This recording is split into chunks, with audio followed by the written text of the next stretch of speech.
কখনো কখনো নিজের উপর ভীষণ অভিমান হয়। মানুষ কিন্তু অভিমানী প্রাণী।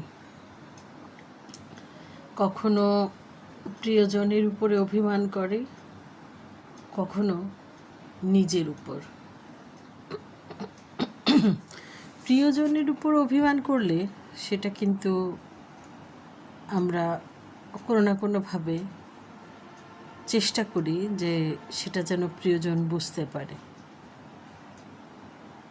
কেউ নিজে থেকে তো অভিমানের কথা বলতে চায় না, কিন্তু কোনো না কোনোভাবে চায় তার অভিমানটুকু তার প্রিয়জন বুঝুক। কিন্তু নিজের উপর যখন অভিমান হয়,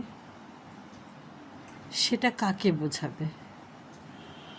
নিজের উপর অভিমানটুকু নিজের ভিতরেই ক্ষয়ে ক্ষয়ে যায়, সেটা কাউকে বলা যায় না।